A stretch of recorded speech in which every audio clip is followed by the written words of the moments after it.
Yesayya I love you. I love you. మా స్తోత్రం.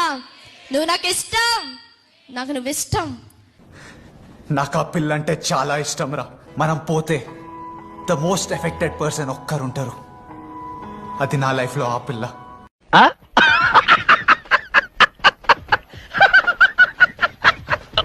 దేవుడు ఎంత గొప్ప దేవుడు తెలుసా?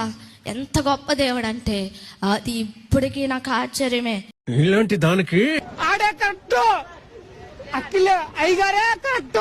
నాకు ఇప్పటికీ చెప్పిన అండి, నా బాడీ అదొకలా అయిపోద్ది.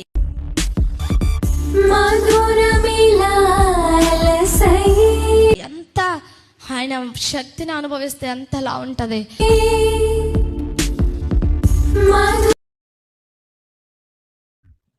ఇదేంటైతే అరే నీ అబ్బా.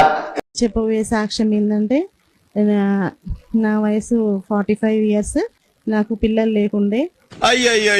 అక్క వాళ్ళతోటి నేను ఇక్కడికి వచ్చాను. ఒక రోజు రవిచంద్ర బ్రదర్ నాతో మరి ఇక్కడ నేను ప్రేయర్ చేయించుకున్నాను. నీకు అర్థమవుతుందా? అట్లా నాకు ట్విన్స్ ఇచ్చాడు దేవుడు. ట్విన్స్ ఇస్తే నేను మంచం మికేల్ పడి ఒకటి అబార్ట్ అయింది. నాకు సిజేరియన్ సెక్షన్ అయ్యి ఈ పాప దేవుడు నాకు అనుగ్రహించాడు. రవిచంద్ర బ్రదర్ కి నిజంగా నా నిండైన వందనాలు చెల్లించుకుంటున్నాను.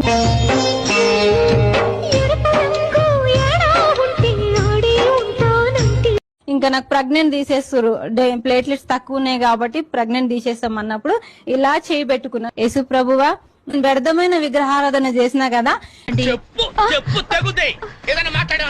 ఇది కాదు, ఇంకా నా పాపను కూడా నీకోసం కంటానయ్యా, నీ సేవకే నడిపిస్తానయ్యా అన్నప్పుడు ఇంకా మార్నింగ్ నాకు ఎన్ని ప్లేట్లెట్స్ కావాలో 1,50,000 ప్లేట్లెట్స్ వచ్చినాయి.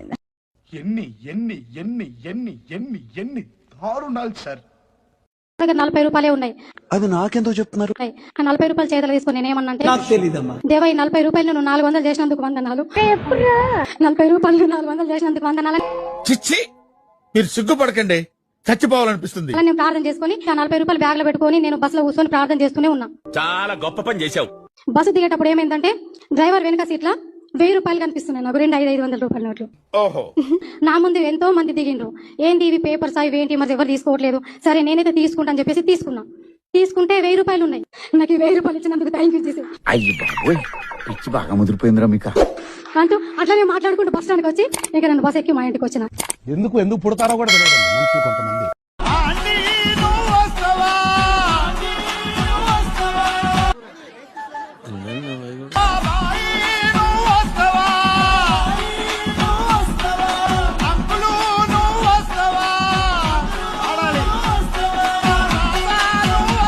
మేమేడికి రాము, నువ్వు.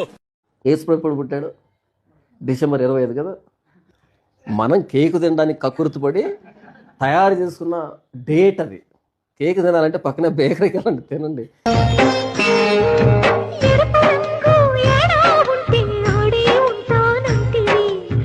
అసలు యేసు పుట్టాడనే ముచ్చట ఆ మొదటి క్రిస్మస్ మరియమ్మకే లేనప్పుడు మనకెందుకు? అసలు యేసు పుట్టాడనే ముచ్చట ఆ మొదటి క్రిస్మస్ మరియమ్మకే లేనప్పుడు మనకెందుకు? ఇది వ్యాపారం.